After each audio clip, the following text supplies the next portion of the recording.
코로나19 사태가 장기화되면서 각종 경제 지표가 악화하고 있습니다.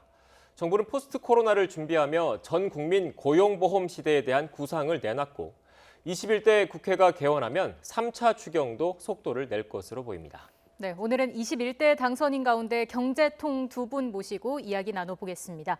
김병욱 더불어민주당 의원, 추경호 미래통합당 의원 나오셨습니다. 어서 오십시오. 네, 반갑습니다. 안녕하세요. 자, 두 분 모두 21대 국회에 재입성하셨습니다. 축하드립니다. 먼저 간략하게 소회 한 말씀씩 말씀해 주시죠. 제가 먼저 할까요? 예. 네, 먼저 저를 선택해 주신 우리 분당을 주민 여러분께 정말로 감사하다는 말씀을 드립니다. 최근 10년 동안에 저희 분당 지역에 재선 국회의원이 없었습니다. 더구나 분당 신도시 생긴 이래로 민주당 출신 재선 국회의원은 제가 처음입니다. 그만큼 제가 어깨가 무겁고 주민 여러분께서 저에게 무엇을 원하는지 늘 생각하면서 일하도록 하겠고요. 특히 이번 국회는 다 아시다시피 코로나19를 어떻게 잘 극복할 것인가가 핵심인 국회입니다. 정말 국회가 국회다운 모습을 보여드리기 위해서 열심히 일하겠습니다. 감사합니다. 네, 추 의원님도 한 말씀 해주시죠. 예, 한 번 더 일할 기회를 주신 제 지역구 대구 달성군 유권자 여러분께 감사 말씀을 드립니다. 지금 정부 여당을 강하게 견제를 하고 또 잘못된 것을 바로 잡아라. 그런데 또 비판에만 머물지 말고 대안을 제시하면서 진정으로 국가와 국민을 위한 일에 힘써달라 이렇게 말씀들 많이 하십니다. 이제 재선 의원인 만큼 성과도 두 배로 그리고 일도 두 배로 더 열심히 하는 그런 국회의원 되도록 하겠습니다. 네, 본격적으로 현안 관련된 질문 드리도록 하겠습니다. 양당 모두 새 원내 지도부가 얼마 전에 구성이 됐습니다. 네, 20대 국회 이제 얼마 안 남았는데 20대 국회 임기 내에 원포인트 본회의 가능할 것 같습니까? 어떻습니까? 반드시 해야 되지 않을까요? 저는 위기 앞에 여야가 없다고 생각합니다. 네. 지금은 코로나19라는 정말 미중류의 우리가 위기를 맞고 있는데 네. 이 위기를 극복하기 위해서 우리가 국회가 국민에게 아까 제가 말씀드렸는데 국회다운 모습을 보여드리는 것이 저희가 헌법 정신을 제대로 이해하고 우리가 해야 될 일이 아닌가 생각을 하고 있습니다. 네. 예. 코로나19가 어쩌면 한국 정치에 협치를 할 수 있는 모멘텀을 제공해 주지 않을까 그런 기대도 하고 있거든요. 네. 그래서 우리 국회가 20대, 21대 구분하지 말고 빨리 머리를 맞대어서 원구성 협상을 마무리 짓고 원구성 협상 전에도 20대 국회의원들이 모여서 3차 추경을 비롯한 다양한 일을 해야 된다고 생각하고 있습니다. 예. 네, 지금 자막으로 나가고 있는데 여야가 다음 주에 20대 국회 마지막 본회의가 잠정 합의가 된 것 같습니다. 이 본회의에서 꼭 처리돼야 할 게 뭐가 있을까요, 의원님? 예, 우선 지금 경제가 굉장히 어렵습니다. 네. 그래서 지금 코로나 위기 극복을 위한 경제 관련 법안 그리고 얼마 전에 문제가 되고 현재 수사가 한참 진행되고 있습니다만은 N번방 관련해서 아직 아동 청소년 성보호법 개정안이 최종 본회의 통과를 못했습니다. 네. 지금 관련 상임위에서 통과를 했습니다만은 이런 N번방 방지법 관련 법안 그리고 무엇보다도 지금 기업 현장, 경제 현장이 굉장히 어렵습니다. 그래서 우리 재정을 통해서 경제를 떠받치는 이런 노력은 또 별도로 하더라도 기업 현장에서 이 위기 극복을 할 수 있도록 여건을 만드는 것이 굉장히 중요하다 이렇게 생각을 합니다. 그래서 지금 이 탄력적 근로시간제의 단위기간 확대 그리고 선택적 근로시간의 정산기간 확대 등 근로기준법 현안이 지금 2년여 국회에 지금 발목이 잡혀 있습니다. 네. 이런 법안들 빨리 통과시켜주고 또 조만간에 내년도 최저임금 인상을 위한 최저임금 심의위원회가 본격적으로 가동이 될 겁니다. 아시다시피 문재인 정권 들어와서 최저임금이 너무 과다하게 오르는 바람에 곳곳에 많은 어려움을 지금 주고 있다. 그래서 최저임금을 이제 업종별, 지역별, 금요별로 차등화할 수 있는 그런 근거조항을 만드는 최저임금 법안 이런 것들이 빨리 통과되고 그리고 무엇보다도 이제 양질의 일자리를 많이 창출하기 위해서 네. 서비스 발전법이 지금 거의 국회에서 10년 동안 현재 집권당, 여당과 시민단체의 반발로 꼼짝을 못하고 있습니다. 이런 법안들이 빨리 통과됨으로써 서비스 발전의 계기를 만들고 또 일자리 창출에 전기가 마련되었으면 좋겠다. 이것이 곧 위기를 극복하는 지름길이다 이렇게 네. 생각합니다. 예. 뭐 최저임금법이나 이런 거 관련된 말씀하셨는데 여당 입장에서는 좀 그 시각 차이가 좀 있을 것 같기도 한데 어떻습니까? 예, 최저임금 관련돼서는 문재인 대통령께서도 임기 내 10,000원 정도는 네. 힘들다라고 말씀을 하신 부분이 있고요. 그리고 그거는 정부 소관이 아니라 네. 최저임금 심의위원회에서 자율적으로 결정할 거로 예상되는데 아무래도 경제가 어렵고 또 최저임금을 정부가 보조를 하지만 어찌됐든 지급하는 경제 주체는 기업이다 보니까 네. 기업의 의견을 잘 들을 필요가 있다고 생각합니다. 네. 그래서 이 코로나19를 대응하기 위해서 기업이 부담할 부분은 기업에 부담을 하되 네. 기업이 부담이 어려운 부분은 적극적으로 정부가 재정을 통해서 이렇게 커버해 나가는 그런 모습을 통해서 고용의 안정도 함께 꾀할 필요가 있다고 생각하고요. 예. 네. 무엇보다도 20대 국회가 끝나기 전에 지금 우리 국회에 많은 민생 법안이 쌓여 있습니다. 네. 아마 거의 10,000개 정도 된다고 생각하는데요.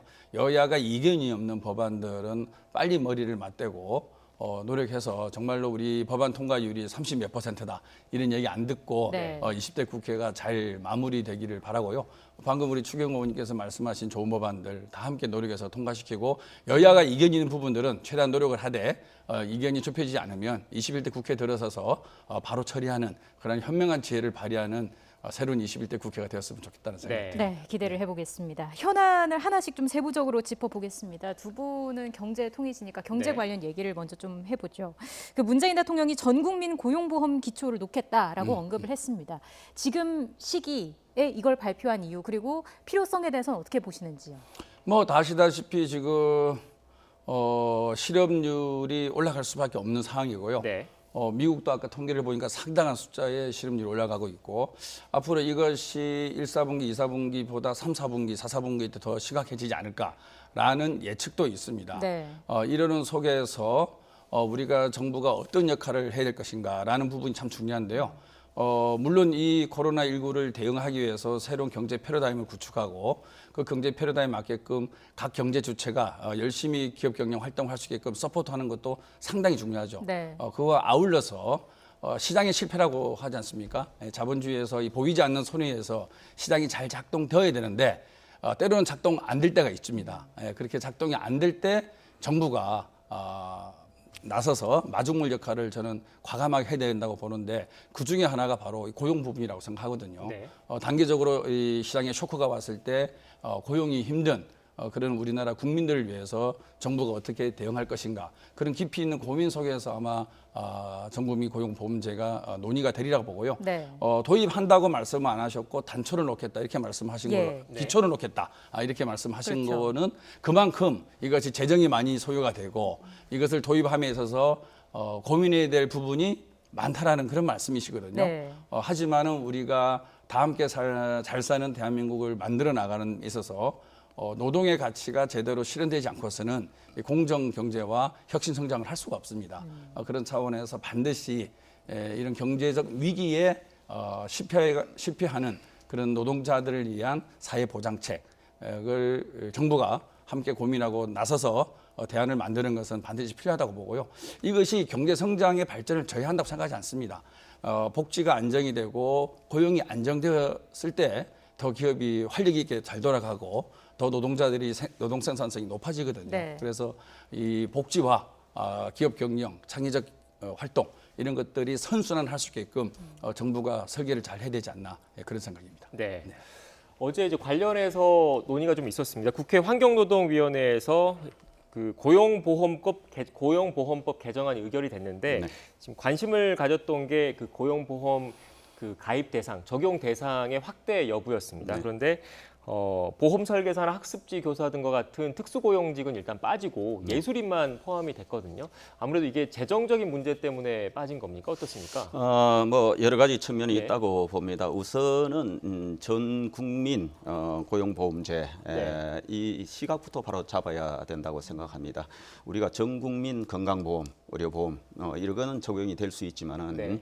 전 국민의 고용을 보장한다는 것은 말 자체 용어 선택부터 잘못돼 있다. 세계 어느 나라도 전 국민의 고용 안정, 고용 보험을 보장하는 나라는 없다. 네. 왜냐 그러면 이 전 근로자의 고용 보험이라는 말은 가능하겠지만은 전 국민의 예를 들어 취업 의사가 없는 주부, 학생 이런 사람들 그리고 초고령자에 대해서 우리가 고용보험을 가입한다는 것은 맞지 않다 이렇게 생각을 합니다. 그래서 우선 이 용어가 굉장히 정치적이다 이 말씀을 드리고 우선은 고용보험이 가입자가 지금은 전체 우리 경제활동 인구 전체 취업자 중에 한 절반 정도만 지금 가입을 하고 있다. 그래서 네. 우선은 지금 이렇게 경제가 어려울 때 실업이 많이 생깁니다. 그래서 그분들의 고용 안정을 귀해주고 그다음에 그분들이 빨리 직장을 새로이 찾을 수 있도록 보완책을 마련한다. 이런 취지에서 출발한 것이 바로 고용보험 제도고 이 부분에 관해서 그러면 이거를 어떻게 우리 이 국민들의 취업 안정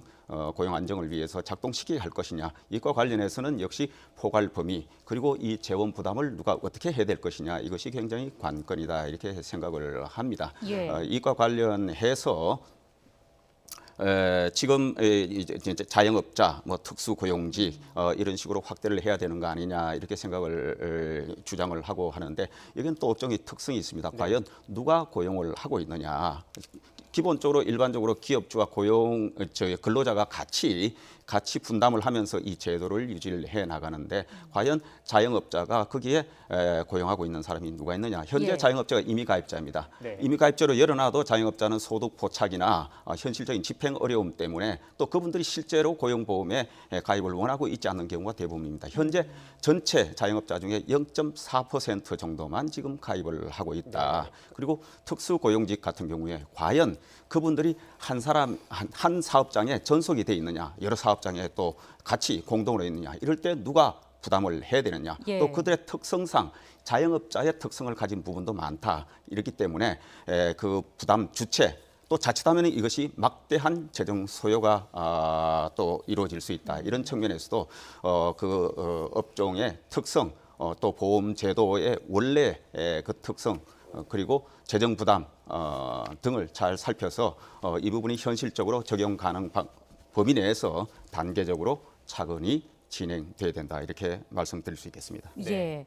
네. 이게 법사위와 본회의에 관문이 남아 있는 상황인 거잖아요. 그렇죠. 20대 네. 국회 마지막 본회의에서의 처리 가능성은 어느 정도 있다고 봐요? 어제 여야가 합의한 예술인에 대한 고용보험제도는 통과되지 않을까 싶습니다. 예. 그 나머지 흔히 말하는 특수고용직이라고 얘기하죠. 뭐 캐디, 보험설계사, 학습지 교사 등등 아직도 약간의 논란이 있는 부분에 대해서는 추후 논의가 가능하겠지만 네. 여야가 합의한 부분은 빨리 통과를 시켜주는 것이 지금 우리 시대가 처한 상황을 잘 저희가 대비를 하는 그런 바람직한 정책이라 생각하고요. 예. 저는 그런 생각을 해봅니다. 우리나라 의료보험 제도가 이번에 빛을 발했죠. 전 네. 세계에서 가장 안정적으로 국민의 건강과 보건을 책임지는 코리아 이렇게 이제 각인이 됐지 않습니까? 이런 그 고용보험 제도도 물론 외국의 사례도 봐야 되겠지만 정말로 일할 의지가 있는 모든 국민들은 고용보험에 가입을 해서 만일에 내가 그 직장을 잃었을 때 일정 기간 국가가 지원해주는 그런 제도를 잘 만들어 나간다 그러면 네. 의료보험 제도와 아울러서 우리가 보다 더 선진국으로 나가는 데 있어서 핵심적인 복지의 역할을 할 수 있지 않을까라는 생각을 합니다. 물론 저희가 이제 국가의 재정 건전성이라든지 기업가의 지불 능력이라든지 국민의 컨센서스라든지 모든 것을 함께 고민해서 추진해야 되겠지만 기본적인 방향을 우리 국민 모두가 최소한의 생활비를 지급받을 수 있는 그런 복지국가를 만들어 가자라는 큰 틀에서 첫 출발을 해 주신다 그러면 문재인 대통령께서 말씀하신 기초를 놓겠다 예. 그런 의미와 상통하지 않을까 그런 생각입니다. 네. 지금 두 분의 말씀 들어보니까 전국민 고용보험과 관련해서 고용 안정 그리고 재정 건전성 둘 다 놓을 수 없는 그런 과제들이라서 이견이 좀 있는 것 같습니다. 21대 국회에서 추가적인 심도 있는 논의가 좀 필요해 보입니다. 네.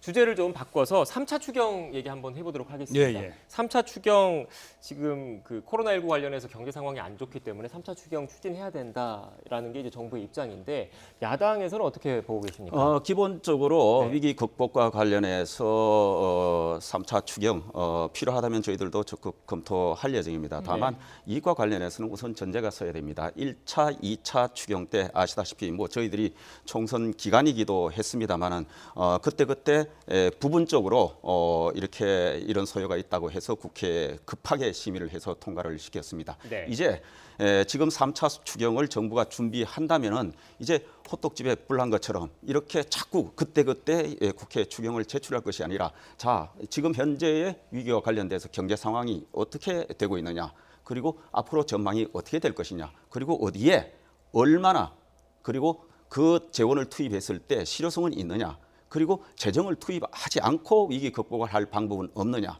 그리고 이렇게 할 경우에 그 재원 조달은 어디서 가능하냐, 이것이 세금이냐, 국가 빚을 내느냐, 그리고 이것이 지속 가능하냐, 이런 것들에 관한 종합적인 그림을 갖고 국회에 3차 추경이든 뭐든 이렇게 요청을 해야 된다. 지금은 급하다는 이유로, 위기 극복을 해야 된다는 이유로 그냥 국회에 빨리 처리해달라 이렇게 하니까 저희들이 이 선거 기간 중에 그리고 정신없이 이렇게 의사결정을 한 부분이 있습니다. 결국은 이것이 국가 미래와 관련된 부분이고, 위기 극복과 동시에 앞으로 우리 재정을 어떻게 꾸려가야 되느냐, 이것이 과연 실효성이 있느냐, 혈세가 제대로 알뜰하게 쓰이고 있느냐, 그리고 자칫 이것이 과도한 빚을 남겨서 우리의 젊은이들한테, 우리의 후세들한테 과도한 빚부담을 주는 부분이 없느냐, 그리고 이러한 추경이 과연 최선의 방법이냐, 이런 것들을 종합적으로 논의를 해야 된다. 그래서 그런 그림을 제시하고 정부가 국회에 소상히 설명할 때 저희들이 진지한 논의 또 대안 제시가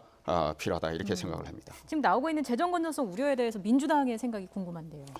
재정 건전성 중요하죠. 중요한데 뭐 아시다시피 우리나라의 재정 건전성이 OECD 국가에서 제일 좋습니다. 네. 아직도 40대 초반에 머물러 있고요.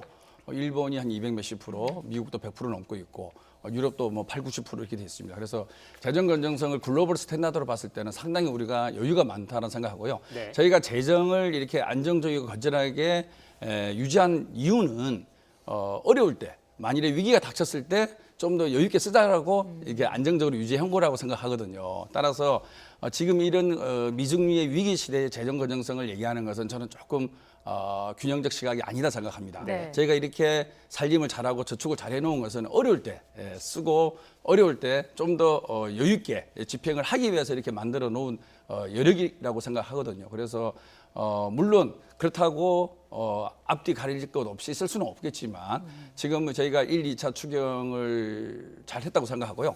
3차 추경은 좀 더 본질적인 아마 산업진흥 관련돼서 우리나라가 포스트 코로나 이후에 비대면 경제를 활성화시킬 수밖에 없는 여러 가지 상황이 있지 않습니까? 그러기 위해서는 인프라를 구축해야 되고 여러 가지 데이터 산업이라든지 5G라는 네트워크를 고도화도 시켜야 되고 AI라든지 여러 가지 산업을 지령을 해야 되지 않습니까?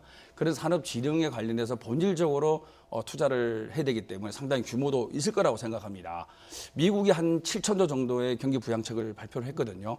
저희 정부가 한 30조 정도로 생각을 하고 있는 것 같은데 좀 더 필요하다 그러면 좀 더 과감하게 재정을 제대로 집행할 수 있게끔 근거 자료와 그다음 야당을 설득할 수 있는 논리적 근거 이런 부분들을 잘 만들어서 정말 우리가 이 포스트 코로나를 맞이하는 정말 IT 강국 그다음에 비대면 경제의 선두주자 대한민국의 모습을 저는 펼칠 수 있는 위기이자 기회라고 생각을 하고 오히려 기회가 더 많다고 생각합니다. 그래서 바이오 산업이라든지 의료 산업이라든지 AI 산업이라든지 다양한 우리의 장점이 있는 산업 그리고 이 뒷받침할 수 있는 반도체라든지 소프트웨어 산업이라든지 다양한 영역에서 정부가 과감하게 지원을 해주고 그리고 지원 속에서 모니터링을 강화해서 돈이 새 나가지 않게끔 잘 살펴볼 필요가 있다고 생각하고요.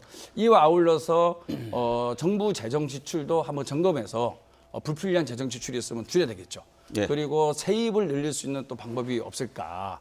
세수를 확대시킬 수 있는 방법도 함께 정부가 고민해야 되지 않을까 생각합니다.